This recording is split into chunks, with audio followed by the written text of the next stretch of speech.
Vera është e nxehtë, po pikante janë edhe situatat që po servir showbizi shqiptar. Dua të jap mendimin tim për një nga situatat që po shikoj që po merr një hof edhe ka marrë një lloj vëmendje në rrjetet sociale, ka të bëjë me Franceska Muratin dhe me një deklaratë që një gazetar ka bërë se duhet të thotë Franceska se ka të dashur, pra pse e prish martesën.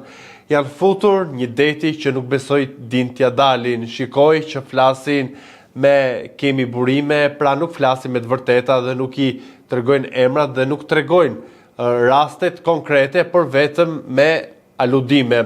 Pash edhe Franceskën që kishe përgatitur një përgjigje të saj edhe pse mu duk më shumë si një lloj metrazhi, një filmi të shkurtër që ishte përgatitur bardhezi, ai sfondi muzikës, ankthi që tu shoqëronte, pash që videoja në Instagramin e saj vetëm kjo intro që ajo do të thotë të vërtetën ka marrë mbi 1 milion shikime, kjo do të thotë që vëmendja dhe të gjithë ata që e kanë klikuar një herë për ta dëgjuar se çfarë ka thënë Franceska janë të interesuar për gjithë këtë zhurmën që është krijuar dhe krijohet gjithmonë për këto vajzat e showbizit që kthehen në një lloj tabele qitje. Pse e them këtë? E them sepse po të jesh grua në Shqipëri,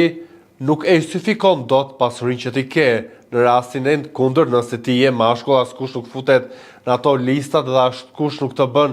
biografinë se ku kanë ardhur të ardhura, si i ki siguruar. E kam thënë dhe një herë tjetër, kur kam dhënë një opinion për një situatë në Big Brother që gratë janë kthyer në një lloj tabeli e qitje më të kollajshme dhe më lehtë për të goditur dhe për të prekur në dy aspekte që janë, e themi, të forta për gjininë femërore, tek nderi dhe tek morali.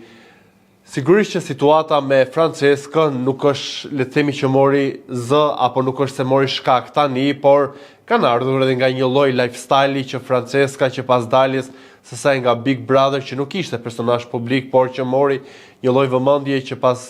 pjesëmarrjes së saj në Big Brother, duke reklamuar, duke edhe provokuar në disa forma, duke lëvizur me helikopter se lodhej për të bënte rrugën nga Tirana në Vlorë, pra ka gjetur edhe Franceska disa mënyra, sigurisht besoj mund të kenë qenë sponsorizime, reklama, kjo për të tërhequr vëmendje dhe ka ditur që ta tërheqë edhe një tjetër, le të themi, debat, nëse mund ta quaj, ka të bëjë gjithmonë edhe me banesën e saj përballë liçenit artificial në Tiranë, një zonë edhe një apartament goxha shumë i kushtueshëm dhe gjithmonë ka pasur pikpyetje, por duke mos u marrë me këto, duke u marrë me një lloj narrative që po qarkullon dhe po shikoj që po japin zë edhe ekranet në Kosovë, duke e kthyer në temë, le të themi, serioze, se kush është partneri, a ka partner Franceska që i jep gjithë ato mira materiale. Në fund të ditës, përsa kohë nuk e zë ligji, kjo do të thotë që nuk ka bërë vepra penale që mund ta preki ligji, pasuri të pajustifikueshme apo mënyra dhe rrethana që prek i ligjet e vendit ku Franceska jeton, pra të Shqipërisë, askush nuk e ka të drejtën ta përgojoj apo le të themi të flas në për emisione duke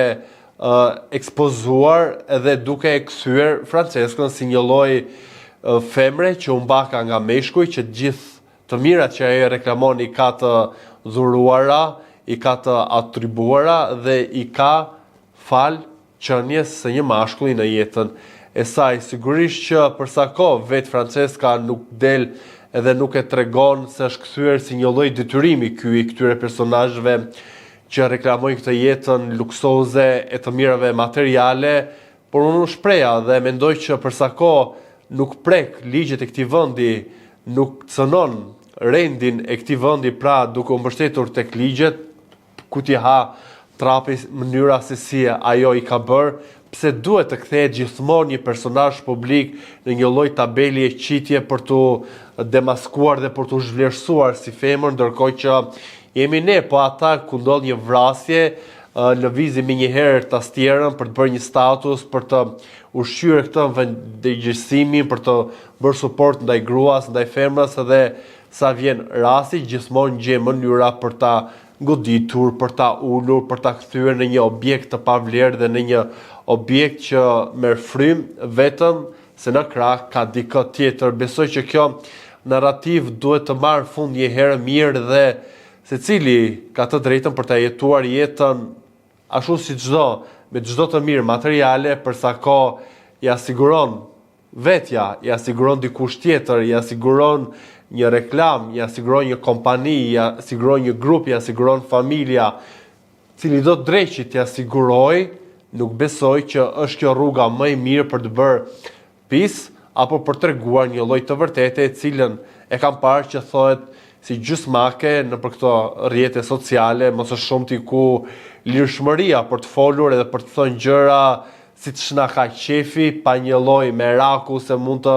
edhe ndiqemi penalisht, edhe mund të kemi një lloj përballje me personin që ne duam të demaskojmë apo duam të hedhim një lloj ushqimi për vetë konsumin e showbizit, duke e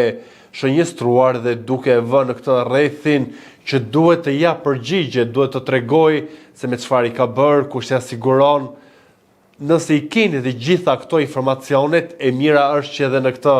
vorbullon se si trajtohen situatat, prandaj dhe ftoja ime me emisionet është pikërisht për këtë arsye se kthehet një lloj gojtmi letit, kthehen edhe një lloj thashë theme që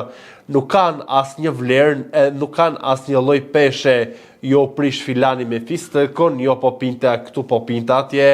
jo treshi për sheshi, pra ulimi në disa situata duke komentuar për emisione që duhet besoj të kenë një lloj trajte dhe një lloj peshe, qoftë edhe për të ftuarit, qoftë edhe për temat që trajtojnë, se në fund të ditës edhe pse epoka e ekranit fizik nuk është aty ku është pasi po mbizotëron YouTube-i, por sidoqoftë nga këto emisione kalohet në platforma YouTube, pra vëmendja që marrin këto tema për mua është shqetësuese dhe ka një lloj narrative shumë bezdise, shumë thashë themaxhie të një niveli grotesk, të një niveli të rëndomt, dhe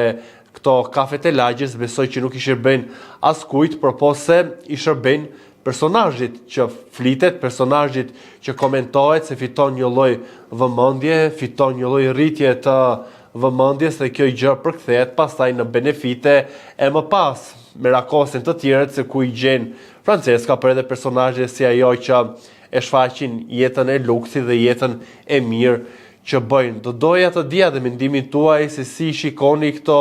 situata, a duhet një herë mirë që personat që ftojnë në emisione t'i thonë të vërtetat e plota dhe jo gjysma të vërteta, duke lënë pikpyetje, dhe a ka ardhur një kohë ku dhe personazhet publike duhet të jenë transparent, apo përsa kohë nuk prekin ligjin edhe nuk prekin atë që është e barabartë në këtë vend, të gjithë të barabartë përpara ligjit, nuk ka pse t'i rruhet se çfarë thonë të tjerët, edhe të mos e kthejnë ndoshta në një lloj viktimizimi, duke u shprehur që ka shumë gjëra që flitet për ta, ndërkohë që e vetmja fjalë që flitet është se kush i mban, duke mos harruar edhe t'i bëni subscribe kanalit ton Koha Jon në YouTube.